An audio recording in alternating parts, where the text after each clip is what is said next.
You're trash, Samuel. Utterly worthless. My daughter deserves someone better. My name is Samuel Hayes. I'm 37. For the past 12 years, I've built a private equity firm out of Denver, Colorado, investing in deals most people wouldn't even know existed. I operate through Layers Shell Corporations, anonymous trusts, holding firms that bury my name so deep. Even elite lawyers need months to uncover it. That's the way I like to work. Silent, unseen, but in control. Yet here I was, standing in my father-in-law's kitchen, watching him swing a coffee mug around like he was conducting a concert of contempt, feeling anything but in control. For 3 years now, Robert Kellerman had made a habit of calling me worthless. Every holiday, every dinner, every single time I stepped into his home. She could have married Dr. Patterson's boy, he said, nodding toward Alina. But instead, she chose you. A man who doesn't even tell us what he really does.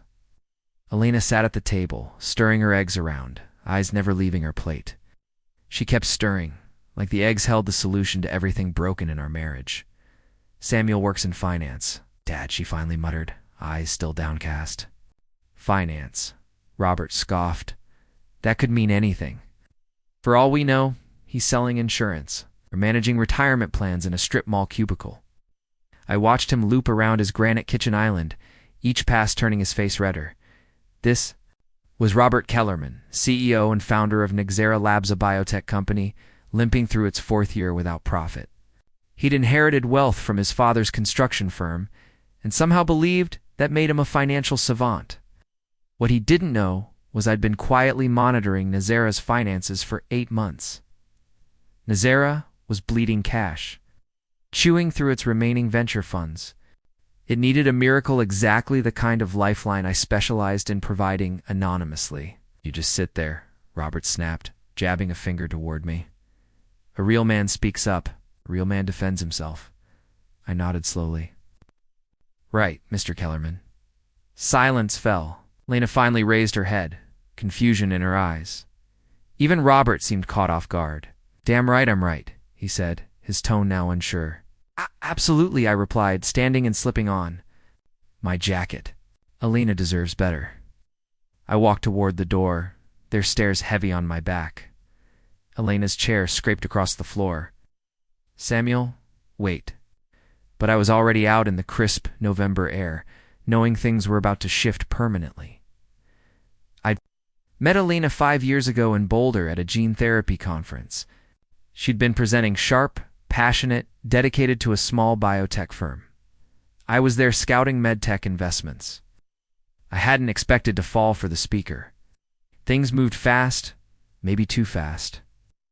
Within 18 months, we were married in a quiet ceremony Robert grumbled about endlessly. He wanted grandeur, something to wow his country club peers. But Alina and I, or so I thought, liked things simple. The cracks started that first Christmas. Robert, a little drunk, began grilling me about my work. I gave the standard line. Private investing, portfolio management, advising high-net-worth individuals. All technically true. What I didn't share was that I was the high-net-worth client. Amberlin Ventures, my company, managed over $200 million. We specialized in early-stage tech and medical startups, the kind of deals that demand privacy and stealth. I'd built my name by staying invisible, letting others take credit while I quietly collected returns most could only dream of. But Robert mistook my silence for weakness. He joked about my mystery job, calling me less of a man for not being transparent. Lena would laugh it off or redirect the conversation, but she never told him to stop. Over the months, the insults got sharper.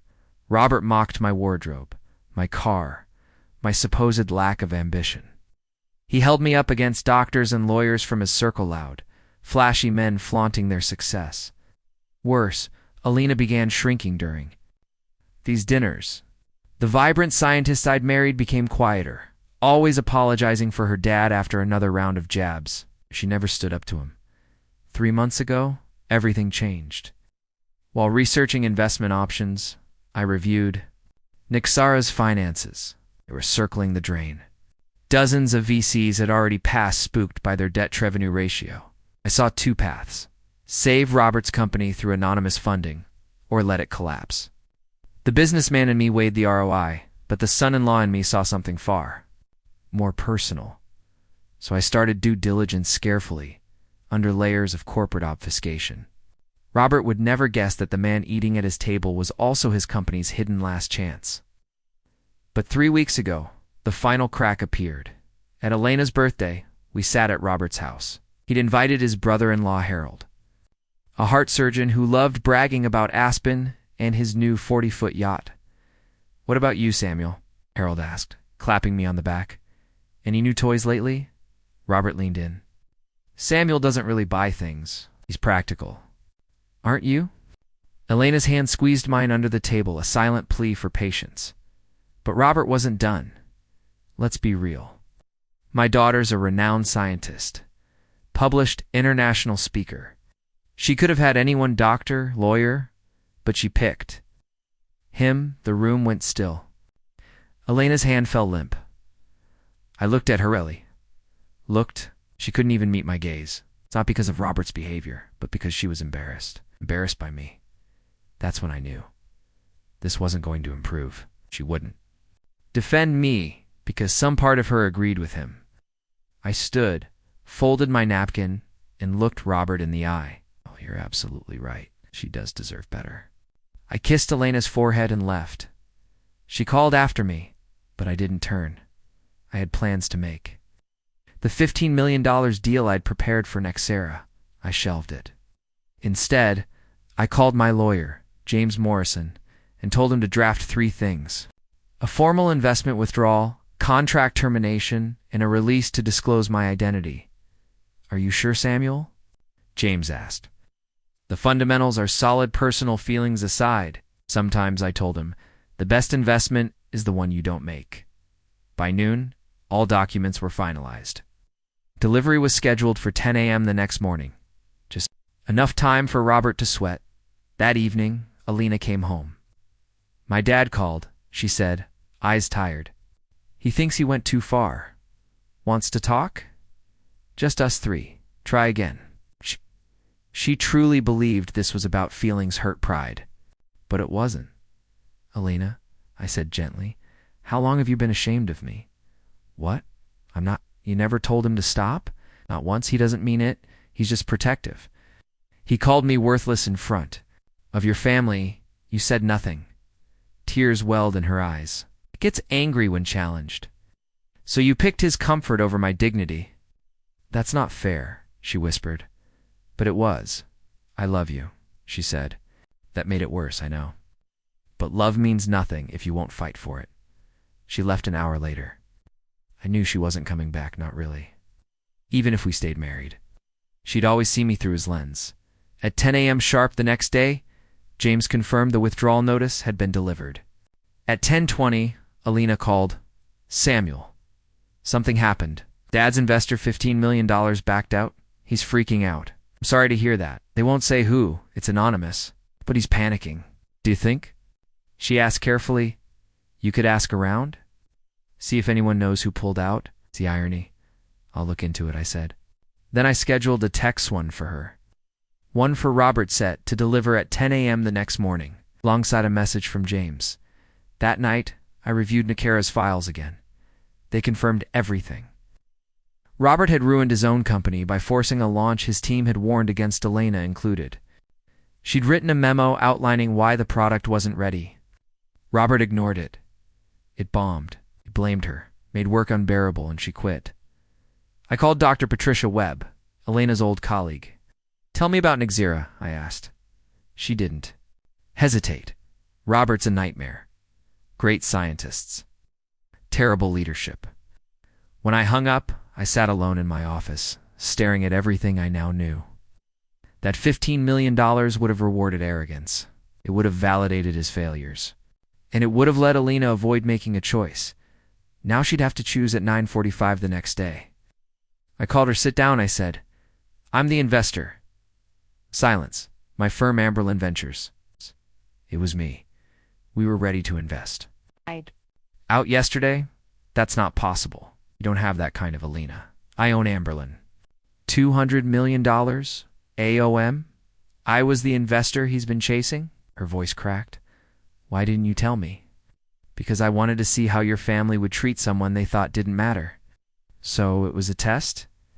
No, it was going to be a deal. Till he called me trash and you said nothing. She sobbed. Please, don't destroy his company. It's not about revenge. It's about consequence. At 10 a.m., our phones buzzed. She whispered, Oh my God, please, Samuel. I'm not destroying him. I'm just letting him deal with the result of his own actions. She hung up. Robert called next, screaming, You son of a, you're ruining me. No, I said calmly. You did that yourself. What do you want? What? Just for you to understand what it's like to depend on someone you think is worthless. I hung up. 3 days later, Alina filed for divorce. She took her things while I was gone. Left a letter. She couldn't stay married to a man who would deliberately hurt her family, which she didn't mention. She'd also cut ties with Robert, Patricia told me. Alina had finally confronted him about everything. He tried to justify it. She told him he'd destroyed her marriage and career. Walked out, he's called her 17 times. No response. Nexera tanked. 2 more investors backed out. Layoffs followed. A local business journal ran a piece on the mystery investor who withdrew. The damage was done. Robert sold his house. His club membership, everything. 6 months later, Nexera declared bankruptcy. Robert now works as a consultant in a tiny office near the airport. The man who mocked me for being anonymous had become exactly that. I never heard from Alina again. But mutual friends say she's thriving in California, e-searching, publishing, speaking. She found her voice again. Just not in our marriage. I moved to Portland, opened a new office, fresh start. Robert never called.